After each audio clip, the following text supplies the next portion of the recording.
Hi, Gabby from Ray Studios here, and today I'm going to be comparing the Canon C100 with the Canon EOS M50.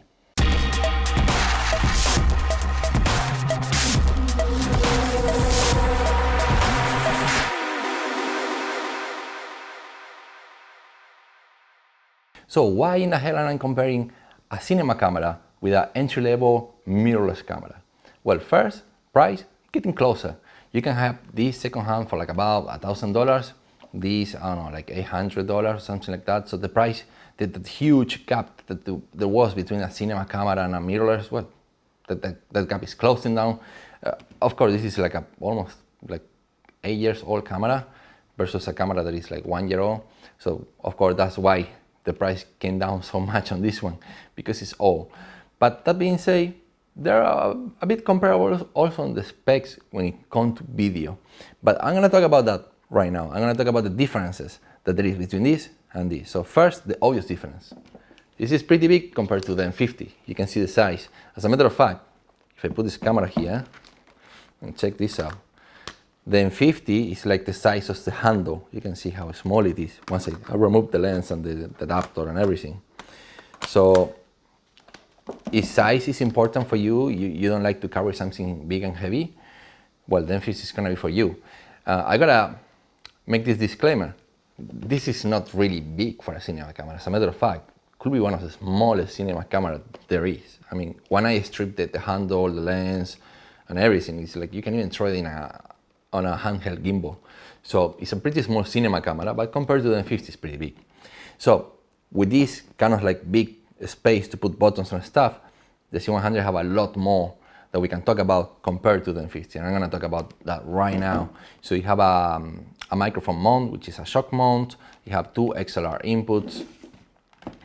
Here we can control manually all the audio. It's kind of like having an audio recorder and a camera in one. And in the handle itself, well, it's a really good handle, and you have a quarter mount, a 1/4 inch mount. Then here, the other difference, by being more big, you can put more things. So you have a 1/4 inch and a 1/8 inch. So you can mount different tripods and monopods. There are also more recording buttons. There is a really nice handle with a joystick on the handle. So there is a lot more. They can stack a lot more things in this camera. There's also a headphone jack, which this camera doesn't have. And when it comes to the M50, it's like all you get is like a microphone input, and well, you have NFC, which is cool, and Wi-Fi and Bluetooth and all this like new stuff. And they have a micro HDMI. So if you want to connect a HDMI monitor, you still can do that. But yeah, it's very limited on what you can do. But that being said, it's not that bad. The huge difference where it comes here is easy of use, basically, because you get more stuff. You can also get, when it comes to easy of use, you have 17 customizable buttons. So you just go really fast, like push the buttons and everything moves very fast. And here you have to go into the touchscreen menu and find the scenes. To be honest, it's not that difficult, but it would be nice to have some more buttons, like shortcut buttons, like just a few more. I don't need 17, I need like maybe 2 more, and I'm very happy with M50. But it's about preferences, obviously. And the biggest difference, of course, is gonna be the audio. The audio in this one is really good. On top of having all the XLR and shock mount, and also have a 3.5mm jack, and you have very good stereo speakers. And the fact that you can control the audio so easily is kind of like, for a one person running gun kind of source camera where you need to do everything yourself. Well, it might come very handy to be able to handle the audio all from here, from dials, and instead of from the menu system. And being able also to monitor the audio, because in this camera, you cannot put a headphone jack, and in the screen, you cannot see the audio levels when you push record. In this camera, you can see the audio levels all the time, and you can plug a headphone jack right here on the back. So that's pretty helpful. Another big difference that is common with these two cameras, there are some subtle differences basically, but this one also have a full HDMI port versus a micro. But one of the biggest differences that these have basically comes right here. Let me show you this.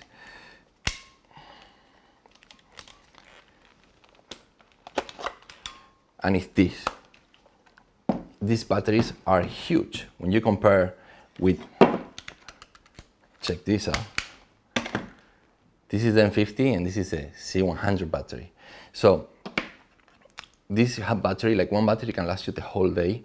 One thing that you can do with this battery too, because this is a cinema camera, it can continuously shoot video for long periods of time. So on one battery you can get 3 hours of video. And what that means is, let's say that you are starting to do some work with your camera, you're shooting events, you're shooting seminars, workshops, stuff like that. This camera will stop recording every, I don't know, I think it's like 30 minutes. I never really tried recording too long with this, but basically you have a time limit of how long you can record. This one doesn't, and basically you just get a couple of gigs, maybe more than a couple, but what I'm trying to say is like you shoot some seminars that they last an hour and a half or 2 hours, some workshops, a person talking, giving a speech, that it will last maybe more than an hour. Well, this camera is paying itself by just getting 2 or 3 or 4 of these gigs, depending on how much you charge. And that's it, the camera pays itself just with these gigs, and then you have a free camera. So something that the M50 cannot do. So if you planning to work, this camera can save the day, can give you some work. And another thing, very important thing, is the looks of the camera. So this looks like a toy. This looks like your neighbor could have this and just take pictures of his kid. And this looks like a professional camera. Even so, it's not the biggest cinema camera. It's pretty small for a cinema camera, but still, when people see you with this camera, people know you are a pro. And the fact that you look like a pro, that might land you more jobs. So if you go to do, let's say you're shooting a wedding or you're shooting an event with this camera, people might approach you and say, oh, you're a cinematographer, can you have your number? I need to film something. And when you're shooting with this camera, people might not even realize that you're you're actually working. They might think you're like someone just taking some pictures. Doesn't look very professional. Even so, it's not bad, but the looks, the image, if you're actually working with your camera, well, image is also important. This looks pro, this doesn't. Another thing that I want to talk is basically the image quality. First, I'm going to talk about the settings, the features that you get with each camera. So this does 1080p, 24, 30, 60, and this does 1080p, 24p, then it does 30p, and then it does 60i. And 60i, basically, I explain it very quickly. You have P, progressive, I for interlace. Interlace is like the frames, literally, like the word says, interlace. So the frames go 1, 2, 3, like this. Instead of progressive, that it goes 1, 2, 3. But like, what you need to know, interlace is bad, progressive is good. So that's the only thing you need to know. So the 60i in this camera, I wouldn't even touch it. I mean, you might use it, but not that good. So basically, this camera have no slow motion. This camera have a 4K sensor that downsample internally to 1080p. You will never get 4K, ever. You get really, really good 1080p. This camera does 1080p and 4K. The 4K is with a massive crop. As a matter of fact, this is a super 35mm sensor, and the frame is rectangular. So it's more like a 1.4 crop, not really 1.5. It is 1.5, but because the shape is different, it's the equivalent of what it would be a 1.4 on a mirrorless. And this is Canon, which is a 1.6 crop. And remember, they have a 3:2 ratio on the sensor, which means more square. It's rectangular, but it's less rectangular than this one. So it's kind of like 1.65 or something like that. So there is even though it's supposed to be the same sensor, this is bigger. So you gather more lights, and it's a much better sensor. So the 1080p that comes out of this is much better than this one. I'm going to show you a sample in just a second. And the 4K, as a matter of fact, I would say that the 1080p of this one is still better than the 4K, even though this have a massive crop. It's like 2.3 or something like that. I never really used the 4K, by the way. You have massive rolling shutter. It's no autofocus, pretty much unusable. Another thing, since we're talking autofocus, the autofocus in this scene is the best thing that ever happened to any cinematographer. It's just so good, and you can touch in the screen. This screen cannot touch, and it only do this, basically. I mean, you could do that and put it away, but basically it's just this movement. While this screen, you can just flip it in all directions, and it's a big difference between this and this. The other thing is this is not touch. And on top of that, the autofocus is only in the center. So basically have one square in the center, and whatever it moves out of that square, like you go out, the camera will lose me there. Like I get out of the center, that's it, the camera lost you. So it's helpful to have dual pixel AF, and it works very well as long as it's in the center. But this one does it all over the place. It's just touching a corner, or you can even like tap in different places and pull focus with the touchscreen, which is very, very helpful. It's also very helpful if you put this camera on a gimbal and just walk around and track the subject. So it's good at tracking subject. With this, doesn't track, doesn't have face detect or anything. So it's a different thing. Another thing, believe it or not, the viewfinder on this camera is way better than the viewfinder on this camera. Even so, this is a cinema camera. It should have a good viewfinder, but it's actually garbage. So like still you can use it. It's very, very sunny outdoors. You might use it, but the viewfinder on this one is actually more useful basically. I mean, compared to like some other cameras, it's still not that great, but it's okay, it's good, usable. So that being said, let's take a look at the footage and maybe you can tell me what you think about. Something very important I forgot to tell you, the Canon C100 have built-in ND filters, and that's a huge, huge difference. In the M50 you have to put ND filters on the front of the lens, you have to match the size, the diameter filter size, and it's very complicated, the quality is not that great. C100 kills it on this aspect. So now, without further ado, let's look at the footage.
So what do you think? You can see I use the exact same lens, which is this lens right here, the 24-105 f4 IS.